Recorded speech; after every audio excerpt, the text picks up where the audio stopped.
آپ ہادیہ ای میگزین مضمون کی آڈیو ریڈ آؤٹ سماعت کر رہے ہیں۔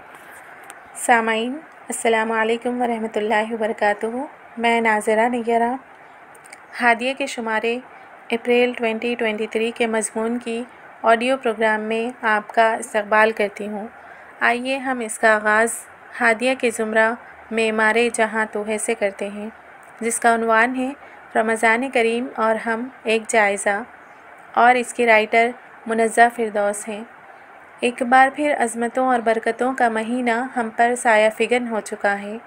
اللہ تعالیٰ کی طرف سے عطا کردہ فیضان خاص، جی ہاں، جس کی آمد سے کئی دنوں پہلے ہی ہم اس کی تیاریوں میں لگ جاتے ہیں۔ ہمارا محبوب ترین مہمان رمضان کریم۔ رب کریم ہم گنہگار بندوں کو اپنے گناہ بخشوانے کے ہمیشہ مواقع فراہم کرتا رہتا ہے۔ ایک ایک دن اور رات میں کئی گھڑیاں اس نے قبولیت کی رکھ دی ہیں۔ ہر روز تہجد میں تو ہمیں پکارتا ہی ہے کہ ہے کوئی مانگنے والا جسے میں عطا کروں۔ اس کے علاوہ ہفتے میں ہمارے لیے جمعہ کا عظیم دن رکھ دیا، جس دن میں قبولیت کی گھڑیاں رکھ دی، اور پھر یہ اس رب کریم کا کرم ہی تو ہے کہ ہر سال ہمارے لیے ایک مہینہ رکھا جو رحمت، مغفرت اور جہنم سے نجات کا مہینہ ہے۔ پچھلا رمضان گزرا جیسا ابھی پرسوں کی بات ہو، اور دیکھتے ہی دیکھتے یہ رمضان بھی ہم تک آ پہنچا۔ اب یہ ہم بندوں پر منحصر ہے کہ ہم اس مہینے کی برکتوں سے کتنا فائدہ اٹھاتے ہیں۔ آیا روزوں سے تقویٰ حاصل کرتے ہیں یا نہیں؟ ارشاد باری تعالیٰ ہے، بسم اللہ الرحمن الرحیم، یا ایھا الذین آمنوا کتب علیکم الصیام کما کتب علی الذین من قبلکم لعلکم تتقون۔ سورہ بقرہ آیت 183۔ اے ایمان والو، تم پر اسی طرح روزے فرض کیے گئے ہیں جیسا تم سے پہلے لوگوں پر فرض کیے گئے تھے، تاکہ تم پرہیزگار بن جاؤ۔ اس آیت کریمہ میں دو باتیں بالکل واضح بیان کی گئی ہیں۔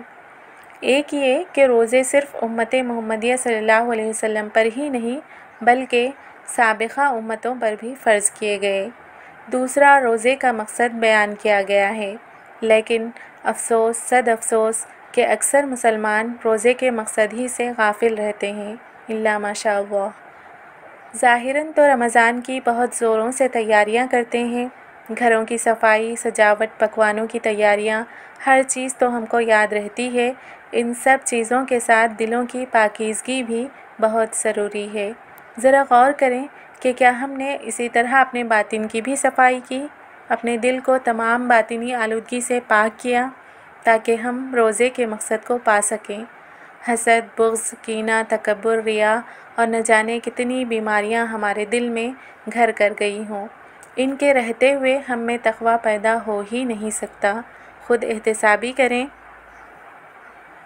رسول صلی اللہ علیہ وسلم کا فرمان ہے، حاسبوا انفسکم قبل ان تحاسبوا۔ اس سے پہلے کہ تمہارا محاسبہ کیا جائے، تم اپنا محاسبہ خود کر لو۔ چنانچہ ہمیں چاہیے کہ اپنا احتساب کریں، رمضان کے اختتام پر غور کریں، آیا اپنی مغفرت کروا لی؟ جہنم سے خلاصی کروانے میں کوئی کسر تو باقی نہ رہی؟ رحمت کے اس فیضان سے پورا فائدہ اٹھایا؟ کیونکہ اللہ نے تو ہماری ہر نیکی کا ثواب 70 گنا بڑھا دیا۔ نیکیوں کے اس موسم بہار سے مستفید ہونے کی حتی الامکان کوشش کرنی چاہیے۔ اللہ تعالیٰ سے دعا ہے کہ وہ ہم کو رمضان کی رحمتوں اور برکتوں سے مالا مال کر دے، ہمارے اندر تقویٰ پیدا کرے۔ آمین یا رب العالمین۔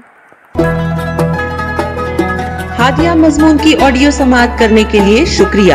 امید ہے کہ آپ کو پسند آیا ہوگا۔ ہمیں آپ کے مشورے کا انتظار رہے گا۔ اپنا مشورہ، تبصرہ اور مضامین editor@hadia.in پر ارسال کریں، اور ہادیہ ای میگزین کے مضامین کو پڑھنے کے لیے ویب سائٹ www.hadia.in سبسکرائب کریں۔ انشاءاللہ ہم اگلے ہادیہ ای میگزین کے شمارے سے دلچسپ مضامین کی آڈیو لے کر حاضر ہوں گے۔ تب تک کے لیے اجازت، اللہ حافظ۔